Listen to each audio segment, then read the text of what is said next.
What's up guys, David here, and today we're going to be taking a look at the Knight external battery pack from Vivis. Now, this is one of the more premium looking battery packs out there, at least compared to the ones that I've seen, with this leather visual design on both the front and the back, and a gold band that wraps all the way around the sides. The materials themselves though are made out of a hard plastic, so it doesn't necessarily feel as premium as it looks, but I don't know if that takes away from the build quality, as no matter how you kind of twist and turn this thing, there's no creaking or cracking or bending or anything like that, making it feel really solid in the hand. At the top of the power pack you have a USB port where you'll be able to plug in your smartphone or tablet. On the side you get these 4 LED lights that let you know how much juice the battery pack has left when you press the power button. And to the right of that, you have a micro USB port where you'll be able to charge the battery pack itself. And then finally, what really separates this battery pack from a lot of the other battery packs is on the back you have a built-in micro USB cable. Meaning if you have an Android or a Windows phone,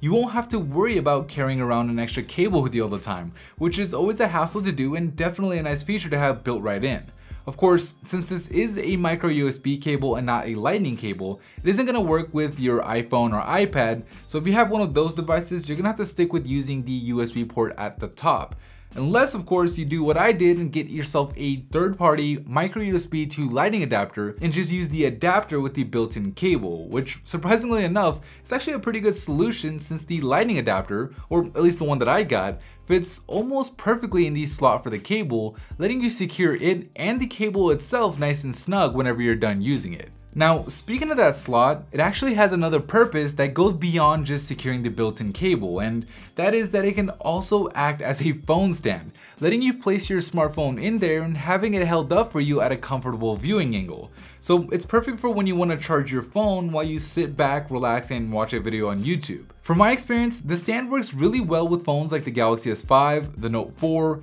HTC One M8, iPhone 5s, and a bunch of other phones that I've tested it with the exception of the new iPhone 6s. I mean, the stand technically works with the iPhone 6, but due to the thin and curved edges that these phones have, the slot isn't able to get as good of a grip on it, so it ends up getting held up at a viewing angle that, in my opinion, is a little bit too low to watch comfortably on. But if you're somebody who wears a case on your iPhone 6, then this isn't really an issue, as the slot is able to get a much better grip on the case than it can on the phone itself. That being said, the case does have to be relatively thin, otherwise it might not fit into this slot, whether it be a case on an iPhone 6 or any other smartphone for that matter. Moving on, last thing I want to talk about, and probably the most important thing to talk about, is the battery capacity, and the Vivis Knight has a huge one at 13,000 milliamps, which is just insane and enough to charge most phones from 0 to 100 4 to 6 times off of a single charge. So you can charge your phone with the built-in cable, charge your buddy's phone at the same time through the USB port, and then later that day, charge your phone yet again with still enough left over for your tablet. So overall, it's a pretty sweet package with a big capacity, a built-in cable, and a phone stand to top it all off. I'll be putting the links that you need to the Vivis Knight and to the lightning adapter that I was talking about earlier down below in the description, where you'll be able to find information on both pricing along with more detailed specifications. But other than that, that is pretty much it for me in this video. Thank you guys for watching, and as always, I'll see you guys in the very next episode.